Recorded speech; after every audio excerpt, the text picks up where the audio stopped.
정신건강 몇 번째나 될까요? 저는 우리나라에서 정신건강은 가장 중요한 단어 중에 하나라고 생각합니다.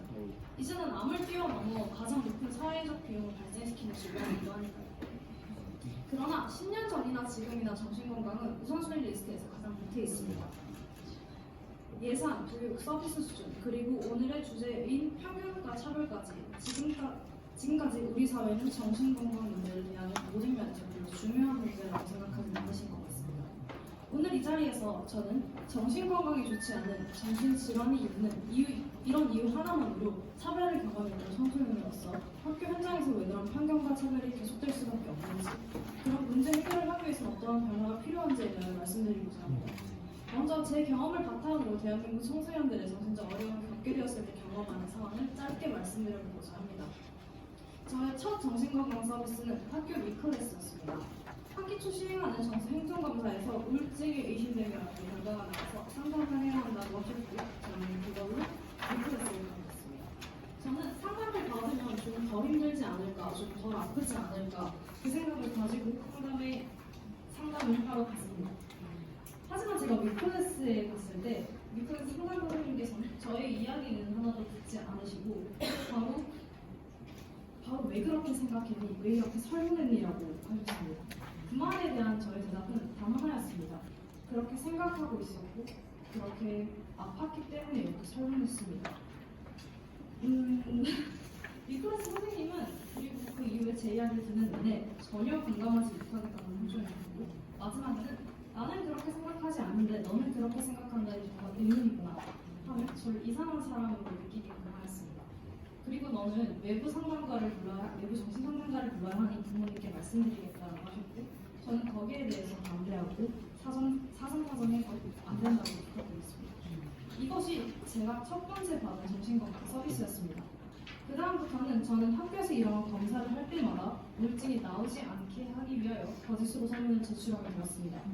저는 여전히 위클래스를 믿지 못하며 많은 친구들이 비밀 보장이 되지 않는다는 이유로 위클래스를 믿지 못하고 있고, 저도 다른 친구에게 추천하지도 않습니다.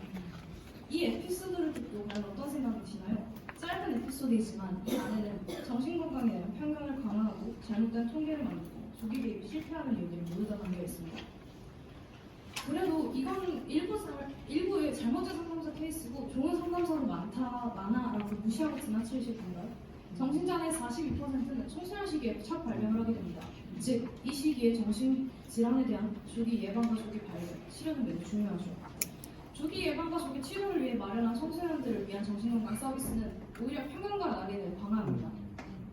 조기 발견과 조기 치료를 방해하고 있다는 현실, 이것은 일부 청소년들 왜곡된 진실 전달이 아니라 사실이라는 것을 받아들여야 합니다. 그래야 앞으로 더 나아질 수 있으니까요. 저는 정신질환을 발생시키는 수조원의 사회적 비용을 절감시키기 위해 가장 중요한 것은 조기 예방과 조기 개입입니다. 이것이 가능하려면 먼저 편견과 차별을 해소하는 것이 급선무라고 생각합니다. 이를 위해 제가 강조하고 싶은 건 세 가지입니다. 청소년들은 관리와 문제의 대상이 아닌 문제 해결의 주체로 관점을 변화시키는 것, 정신건강 서비스 질을 높이고 실제적으로 청소년에게 도움되는 지역사회 협력체제를 만드는 것, 마지막으로 학부모와 교사를 대상으로 대상된 정신건강교육을 진행하고 의무화하는 겁니다. 첫째, 마음이 아픈 청소년들은 문제의 대상, 치료의 대상으로 바라본다면 문제 해결의 조사는 찾기 어렵습니다. 교육감 중 누군가는 자살을 시도했던 학생을 가리켜 위험한 아이라고 명명하시더라고요. 학원 낙인이 찍혀 차별을 경험한 아이들은 더 이상 도움을 요청하지 않습니다. 조기 치료가 아닌 고립과 방치의 악순환을 구현을 하게 되죠. 그러나 완전히 관점을 피나여 문제의 대상에서 누군가에게 도움이 될 수 있는 존재로 바라본다면 어떨까요? 제가 활동하고 있는 멘탈헬스 코리아는 자살, 자해, 불안, 무기력 등 다양한 많은 아픔을 가진 청소년들이 아픈 경험의 전문가로서 피어 스페셜리스트를 육성하고 회복의 롤모델로서 온라인과 오프라인 등에서 다양한 조기 개입 활동을 펼치고 있습니다. 어른은 물론이고 저 같은 10대 역시 자살이나 자해, 정신질환에 매우 안 좋은 인식을 가지고 있는 게 현실입니다. 저 역시 또래 친구들부터 정신병 있는 애랑 이야기하기 싫어. 나 정신병은 네 잘못이야. 너 되게 더러워 보여. 이런 말들을 주말했습니다. 위클래스에 다녀오고 자해하는 사실, 자살을 시도했던 사실이 알려지면 일상생활에서 아주 작은 실수를 하더라도 쟤는 자살 시도지 않을까, 쟤는 자해하니까 저해라고 판단합니다. 학교에서 예방교육의 이름으로 굉장히 많은 노력을 하고 있는 게 현실입니다. 하지만 현재의 예방교육은 학생들에게 효과가 없는 게 사실입니다. 왜냐하면 자해와 자살을 시도해본 사람들의 말을 전혀 듣지 않고 그 영상을 만들고 학생들에게 배포하고 있습니다. 현재는 형식적인 생명중심 영상, 자살은 나쁜 것, 자해는 하면 안 되는 것, 나쁜 행동이라고 알리고 있습니다. 편견을 해소하고 인식을 개선하려면 자해를 경험해본 사람이, 자살을 시도해본 사람이 왜 그랬고 나를 어떻게 봐줬으면 좋겠고 이런 게 내 인생에서 많이 바뀌었다라는 것을 이야기해주면 이야기하고 어떤 것이 도움이 됐는지를 이야기하는 기회와 오픈해도 괜찮은 문화를 만들어 나가는 겁니다. 그렇게 된다면 인식 개선에도 굉장히 효과적일 뿐만 아니라 왜 했는지, 왜 아픈지를 알기 때문에 하도록 평가하고 재단하는 일은 줄어들 것입니다. 올해 멘탈헬스 코리아에서 청소년 케어 스페셜리스트 100명은 정신의학회 발표를 비롯해서 전국 교육감과 장학생을 대상으로 강연 활동을 하며 청소년들을 충분히 조기 개입 활동을 주체로 중요한 역할을 수행할 수 있다는 것을 알려놨습니다. 저 또한 연세대학교 발표를 했었고 이틀 전에 중학생을 대상으로 이야기를 하고 왔습니다. 저 같은 청소년들이 직접 학교에 자살 예방 교육의 강사로 활동하는데 더욱 적극적으로 나설 수 있게 기반이 마련되었으면 하며 청소년들의 문제 해결 주체가 되고 청소년들 정신건강 리더로 활동할 수 있는 장을 확대하는 것입니다. 두 번째로 정신건강의 서비스의 퀄리티를 높이는 것입니다. 이것은 간단하게 저희 청소년들은 문제와 골칫거리가 아니라 소비자, 고객으로 생각한다면 어떻게 서비스를 제공해야 할지 쉽게 알 수 있습니다. 자, 여러분들이 돈을 내고 정신건강 서비스, 상담 서비스를 이용한다고 해봅시다. 그런데 나는 내 의지대로 상담사를 선택하지 못하면 그 상담사가 경험도 없고 수련도 제대로 받지 못해 상담 실력이 형편없다면 어떨까요? 내 정보를 누군가 발설하고 다닌다면요? 소비자로서 불만족한 부분을 말도 못하고 혼자 삼켜야 한다면 어떠시겠습니까? 말도 안 되는 거죠.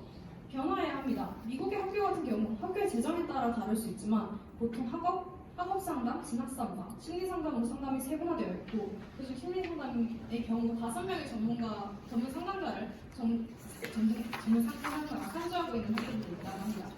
학생들은 정신건강 서비스 소비자로서 철저하게 대우하고 있기에 이러한 상담의 질 그리고 비밀 보장, 학생들의 신뢰, 평가 시스템이 잘 갖추어져 있는 것이죠. 학교에서 할 수 있는 소비자로서의 기회와 권리를 가질 수 있도록 그래야 더 좋은 서비스를 받을 수 있도록 해주셨으면 좋겠습니다. 그리고 학교 폭력, 친족성 폭력을 당하고 있는 학생들이 많이 있지만 신고를 하더라도 제대로 된 사회적 지원 체계가 없어 성인이 될 때까지 숨기고 살아가고 있습니다. 당연히 정신질환에 노출되기 더더욱 쉽고요. 가정폭력의 피해자 청소년들을 구출하고 사회적으로 책임져 줄 수 있는 제도가 필요합니다. 마지막으로 가장 곁에 있는 부모와 교사들에 대한 제대로 된 정신건강 교육의 의무화가 확대가 이루어집니다. 너가 정신병자? 정신과를 왜 가? 라고 치료를 말리는 부모님이 있는가 하는 반면 이 아이를 고치겠다는 마음에서 좋은 의도에서 치료를 받기 위해서라는 명분으로 굉장히 많은 변화를 요구하시는 부모님과 선생님들이 많습니다. 변해야 하는 건 맞고 고쳐져야 되는 건 맞지만 절대 그것이 강압적이고 폭력적이 돼서는 안 됩니다. 그건 아픈 사람의 잘못이 아니니까요. 따라서 제대로 된 교육을 통해서 정신건강에 대한 이해를 높이고 구체적인 도움을 줄 수 있는 수준으로 많은 교육이 필요하다고 생각합니다. 지금 이 이야기를 하는 저는 중학생 2학년밖에 안 됐고요. 아직 어립니다. 하지만 누구보다 아파봤고 힘들었고 이 상황에 대해서 눈물을 흘렸고 겪어봤기에 이 자리에서 감히 말씀드립니다. 저는 미숙하고 아직도 가끔 정신건강 위태로울 때가 많습니다.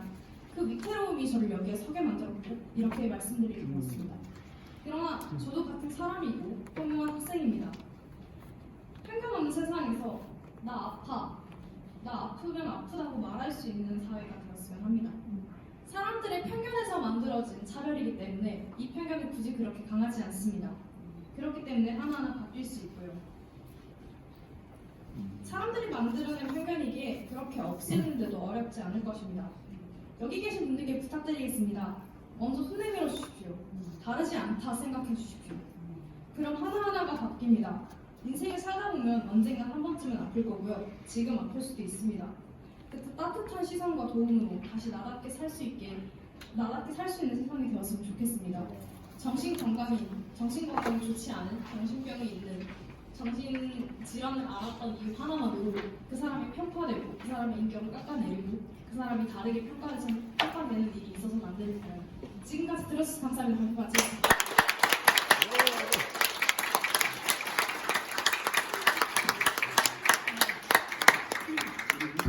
다시 한번 반갑습니다.